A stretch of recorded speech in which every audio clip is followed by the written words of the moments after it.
The lifting of the import ban makes a significant turning point for Sri Lanka's automotive industry. After 4 years of restrictions since 2022 March, this decision revitalized the sector by restoring the supply chains and providing consumers with a much-needed choice and alternatives. However, even though there has been a pent-up demand due to the scarcity of new vehicles in the market, the proposed tax structure presents both opportunities and challenges.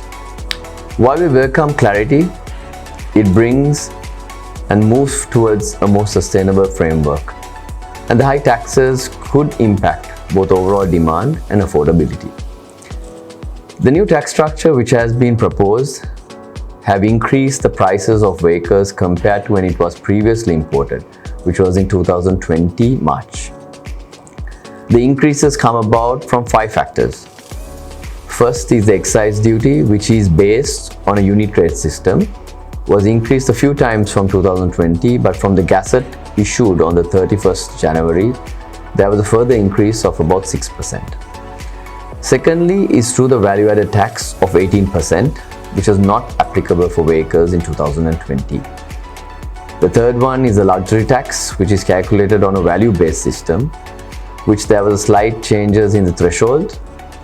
And fourth is the introduction of a new tax, which is the custom import duty, CID, which has been stated as a 20% increase and a further 50% surcharge on the CID, which averages out to about 30%.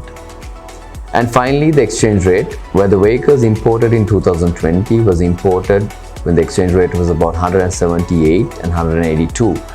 And now the exchange rate being 295 to 305, which means there is about a 62% increase. Before the issue of the final Gazette on January 31st, the pent-up demand created a wave of excitement and enthusiasm in the market. However, we believe with this significant increase, we are seeing a slight dip in the responses purely based on affordability on the overall demand. From the government striking the right balance between managing the foreign exchange outflow and the revenue generation is key to ensure the industry is sustainable on the long term. We believe that the government will closely monitor the impact of the new tax structure and the consumers' responses, and we anticipate potential medium-term reforms to ensure the forex outflow is managed whilst achieving the revenue targets.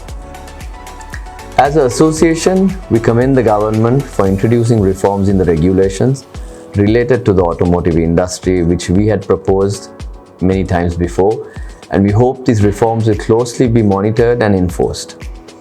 With regards to the second-hand market, we feel there will be a reduction in prices based on the choice and alternatives available with the new vehicles entering the market. However, the government has been mindful to ensure that through the new tax structure, that the asset value of these vehicles will not significantly drop, as there will be an impact on the key financial institutions and the consumers who have already purchased vehicles at an inflated price, which we believe is the right decision. Finally, on behalf of the CMTA, we will remain committed towards working with policymakers to navigate these challenges and support the long-term stability of the Sri Lankan automotive sector.